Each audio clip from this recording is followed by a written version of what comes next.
Then I want to make certain confessions of a teacher, because I got 4 decades of teaching experience, and if a student has not understood the subject, then I feel that the teacher has not taught the subject.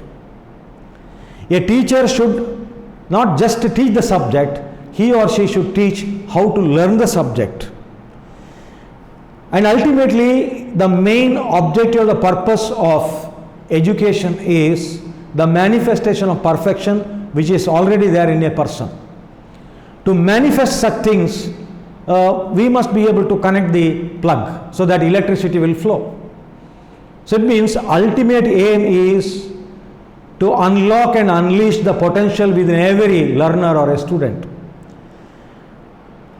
And today it is not enough if we know how to answer the questions.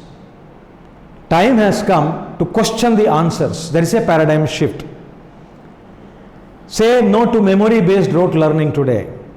A learner must develop what you call critical and higher order thinking skills, so that he or she will stand out in the crowd. He or she can contribute something meaningful, so that he or she can bring meaningful difference in the lives of others. Ultimately, a teacher will envision, empower, enable, energize, enthuse, educate, enlighten, engage, and excel in whatever he or she does. The biggest challenge today, both inside the classroom and outside the classroom, is how to handle students' disengagement, cynicism, and skepticism. Because unless the learning experience is meaningful and interesting, student will not engage himself or herself in the entire process of learning. So entire efforts will be drowned in water. A teacher will not be able to reach the intended goals, and he or she cannot create the intended impact in the hearts and minds of the learners.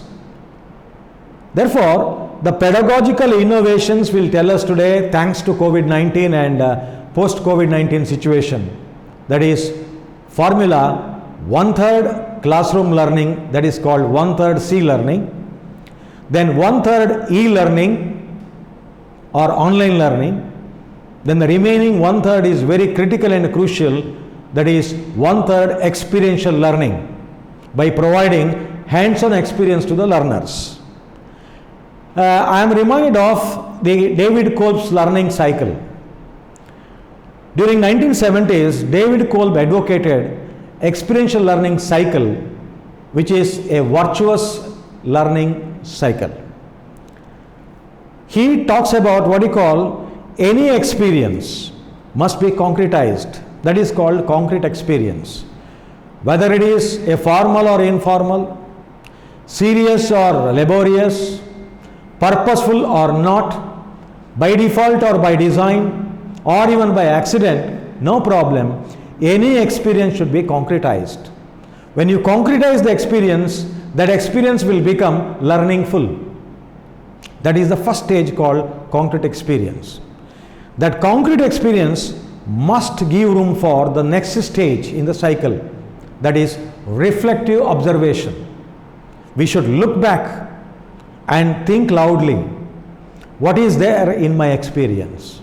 That is called lived in experience, because I am undergoing that experience personally, willfully, and I will be able to sense lot of things, because there are several moments of truth in that.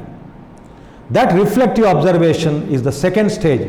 The third stage is nothing but abstract conceptualization, because I must be able to conceptualize my learning experience so that I can share it with others, and ultimately I'll be able to transform the hearts and minds of the other learners. It becomes contagious. Learning should become contagious.